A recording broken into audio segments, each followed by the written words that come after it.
it is no longer the case on the ground. And that makes left politics much more difficult.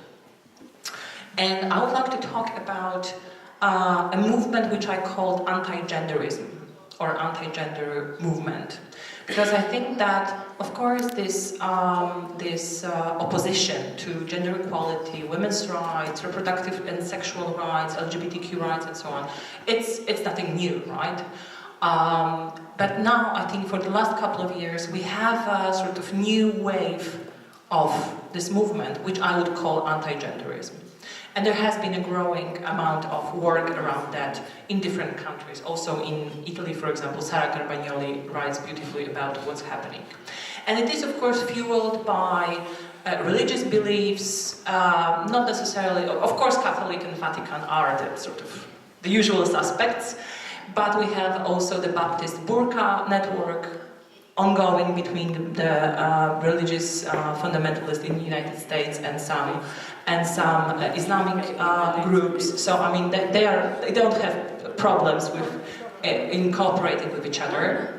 And also, this is something that an ideology, but also a set of beliefs around which many nationalist local groups cooperate. So gender becomes a symbolic glue which brings those nationalists together, which is not always so easily done. So in that sense, I want to make two claims. First, that we have to really pay attention to how gender functions as something that paved the way for populist, right-wing populist politicians and leaders.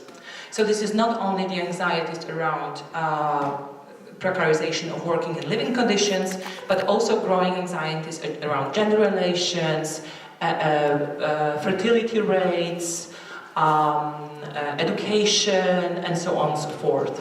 And in that sense, this, sort of having this anti-gender issue on the agenda, and especially mobilizing parents in different locales around this issue, in Baden-Württemberg, for example, there was this case of huge mobilization around the change in sex ed curriculum in schools.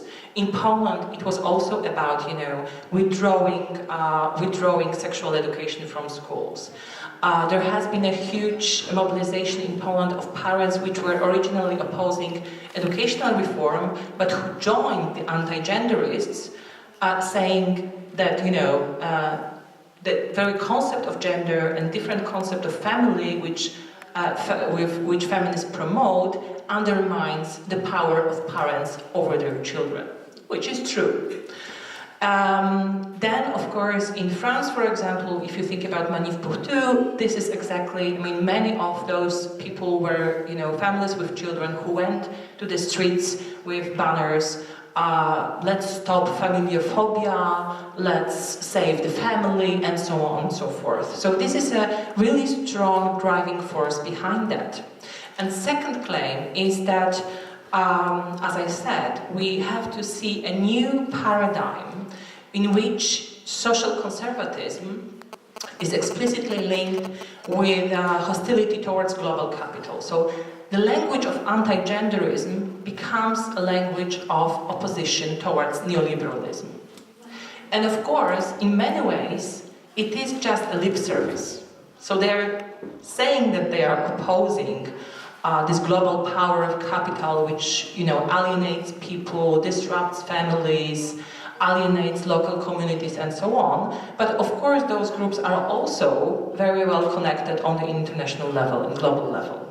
But on some occasions, and the Polish case is a good example, those right-wing groups actually do introduce, when they are coming to power, like the Law and Justice in Poland, they actually do introduce social reforms which help families. Like, for example, they introduced direct cash transfers, 120 euro per second child actually, for families, and they also do introduce other reforms, like, for example, rising the minimum wage. So in this sense, we really have to see this change of paradigm and change of practice. And I have been analyzing this language